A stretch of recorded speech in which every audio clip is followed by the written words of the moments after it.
My name is Kevin. I'm from Fort Lauderdale. Kevin from Fort Lauderdale. Are people still going to the beach down there, Kevin?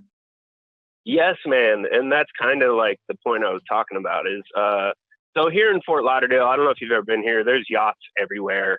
It is the 1% here. It is the 0.1% here. I work at a restaurant, a high-end restaurant here, and a majority of my customers are these people. You know, they're the yacht brokers, the yacht owners, the real estate people. And yeah, it's just, they all think it's silly. But I was really calling with a question because I don't really hear anybody talking about this or thinking about this, but I wanted to get your input on it. And by the way, I want to get the obligatory compliments out of the way. I love you guys. I've been listening daily for like a year now. Oh, thank you. How'd you find the show? But, you know, right, I'm subbed at Kyle Klinsky, Young Turks, you know, we're all the same world, the right side of history.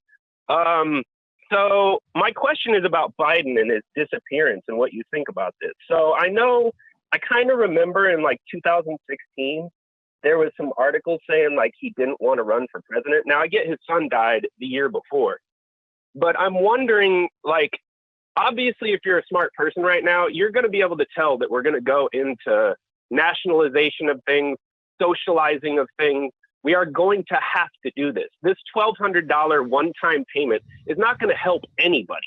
There are plenty of people over $75,000 a year that are living paycheck to paycheck. Doesn't matter that they make over $75,000 a year. We are going to like crumble. So what I'm wondering is, do you think this Joe Biden is not a liberal? He is, let's face it, Republican light. He always has been. So do you think, because he's a smart guy, do you think he's thinking like, I didn't sign up for this shit. I wanted to be the president of the normal world where I can, you know, profiteer and be Joe Biden. Like if you're smart, you can tell like this is going to be the world of Bernie Sanders that we're going into. This is going to be the world. You know what I'm saying? Yes, like, I know what you're saying. Is that why he's hiding? Well, no, I mean, look, I think you need to want to be that president. I think, you know? I think you got to just honestly, like, I mean, I think you and I share, you know, a similar perspective to this, but I do think that when you're talking about the analysis that he's making and that others, you need to step back a little bit to step back just a little bit. I think what is more likely, put aside the questions of socialism and the questions of like, you know, of nationalizing healthcare, and him wanting to go in and profiteer. Like, I think he was running initially because he felt like he could restore dignity to the office and, you know, some measure of competence to the office. I just think that, like, in his mind, you know, competence, you know, he defines it slightly differently. I also think that, like, the idea that everybody thinks that we're going to have to respond that way, you know, you just finished telling me that those people down there, they don't even take it seriously at all. No, not at all. And so, but I do think, beaches, but yeah. And I do, and I imagine, like, I imagine there is, you know, a sense of like, oh boy, this is, I'm running for a job that is going to be fundamentally different than it was 2 months ago. Correct. And that's what I mean. Like, his disappearance is rather telling, man. Well, either way you look at it, he's either scared shit and his campaign is scared shit, or he's realizing this is going to be a completely different world that I didn't sign up for. Well, but, you know what I mean? Well, let me just tell you this. If you run for the presidency, the idea that you would be like, oh, this is going to be, you know, this is a time of, I mean, my suspicion is that the personality of someone who is going to run for the presidency of the United States looks at this as not something that you want, but like they think they're up to this. Now, Joe Biden was already saying prior to this that he anticipates more or less a caretaker presidency, right? Like, I'm going to be like some type of transition. And I think what is more likely is that this is not a very nimble campaign. He is not a very nimble guy. Mhm. And yeah, he looked pretty rough on that video he released yesterday. I think that they were just it was. sitting back and trying to figure out, like, how do we deal with this? And, Right. and I think they were doing that. And on one level, I can understand it because, last week on Monday, we were in Brooklyn. On Tuesday, I was up here, and we had we just launched right into it. I can understand taking a couple of days, but this stuff is not rocket science. And, Yeah, no kidding. I mean, to me, it is less about what you say. I think he's definitely, has had the thought like, oh my gosh, I'm running for a different job than I thought it was 2 weeks ago. Mhm. And I would have liked our presumptive nominee to be more nimble and be aware of what's going on. And then, of course, it's scary, frightening that he's not. I mean, Bernie's all over this, man. You got to give it to Bernie. He's been doing as much as he possibly can to be presidential.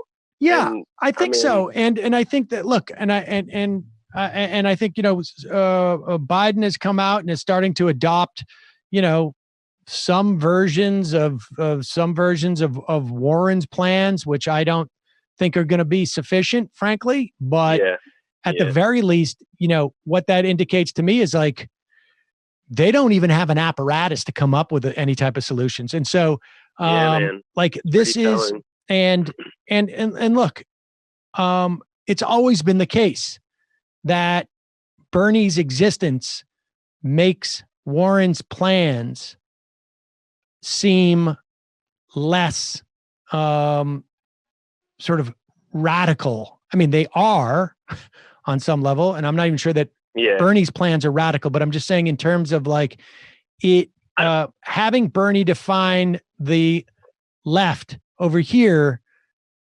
makes it much easier for Biden to accept Warren's plans. If Warren's plans were the outermost left solution to these situations, he would be going with Gillibrand's plans or Klobuchar's plans. I don't know if Klobuchar has any plans. Exactly. I mean, that's the way this works, right? And so in that respect, like at least what it shows me is that the guy is a bit of a sieve, and if these, do you think it's just his confidence that he thinks he's got it wrapped up in the bag? There's no way that all the states are going to start being aware of how preserential Bernie is in this scenario. No, I just think that like I think it's just like he has. There's just no there. I mean, I think. Listen, I think there is no there. Is it possible that Sanders could win at this point? I suppose. But I think the odds are extremely, extremely difficult, particularly in this context, right? I mean, it's just like people don't want to litigate the primary now. They just don't. I mean, it's going to help Bernie. That thing you reported on earlier. I saw you were talking about how CNN is already talking about Biden being missing. Or no, I'm sorry. That was The Hill. I watched a clip of The Hill this morning. Well, yes, but he came out today. He came out today. Yeah. So that's over. Yeah. It's just now. I mean, that is going to put some attention on Bernie being out there and Biden not, I agree. But I mean, what you're talking about is, it's just not realistic. I mean, it's just not realistic. And so,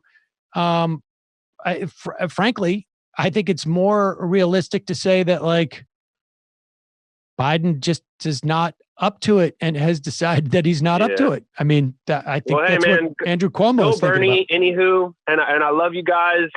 Keep doing it. Awesome. I also wanted to comment earlier. You were saying you're when you're talking about the stimulus, Republicans just might be completely, these people in Congress just might not be aware of what's going on. I can tell you that's 100%, man.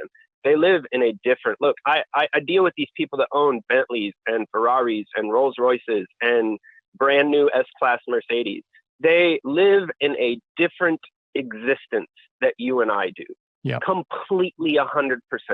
And you have no idea the lack of self-awareness that these people have.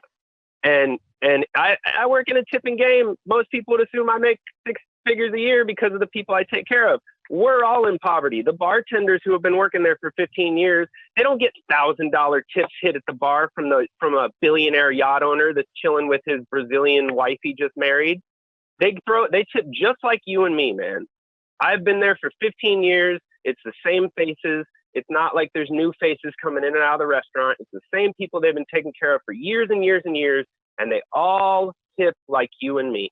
It's rare to come across somebody that throws a big 1%er tip, if you know what I'm saying. I hear you. So yeah, I don't want to keep you on anymore, man. Thank you for Appreciate your time. I just want to back up Ronald Reagan. He was correct. It took me about 100 tries to connect to the call. Well, I'm sorry. Ronald Reagan. All right, goodbye. Ronald Reagan made a just like fabricated a statement, like, call in at 2:15, and he's tweeting this out at 2:10. So he's tweeting this out at 2:05.